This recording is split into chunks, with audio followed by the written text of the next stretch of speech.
June 2nd, 1969, my dad's unit, B Troop, 2nd 17th, 101st Airborne Division, was sent up to Hill 376 to do some reconnaissance.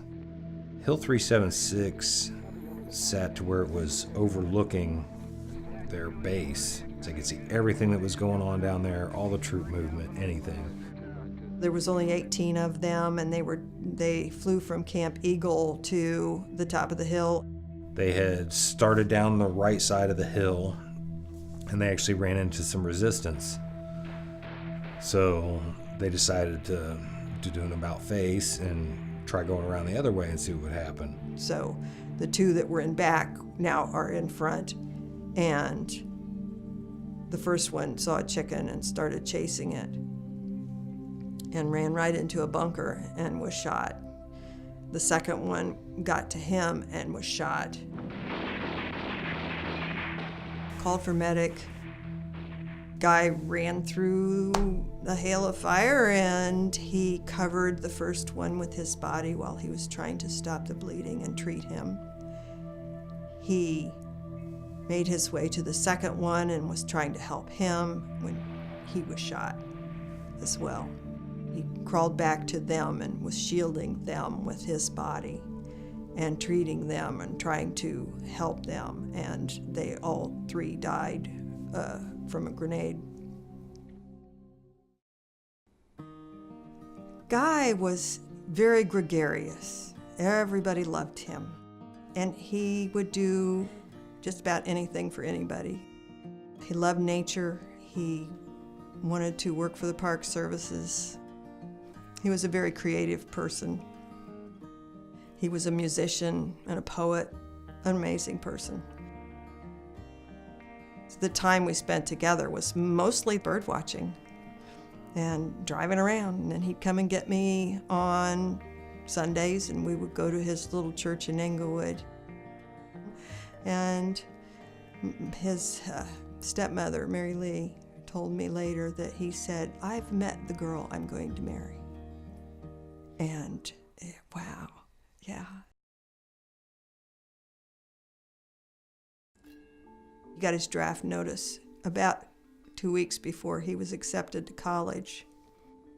When he went in, he declared himself a conscientious objector, and he had to get letters from his pastor that indeed he, that was his belief, not to kill. He would not refuse the service. His father served in World War II, and he would not bring shame to his father. So I guess making him a medic was kind of a natural thing. He came home in August, and we got married on August 24th of 1968. And then he went to Vietnam. In his letters to me, it was about the future. And all he got to see of his son was pictures. We got a telegram that he was missing in action. And on the 8th, we got 2 soldiers at the door. Felt like somebody had ripped out my guts. I mean, that was what it felt like. Indescribable otherwise, but that's, yeah. And I didn't talk about it for 30 years. I can't tell you who told me about the entire scope of what my dad did. It came in bits and pieces over years from different people. People that he served with would randomly call Mom, and we'd visit with them, and I'd hear a story or I'd get some little insight. I'd say my biggest learning experience by far was when we went to Vietnam. And we went there in 1999 with guys from his unit.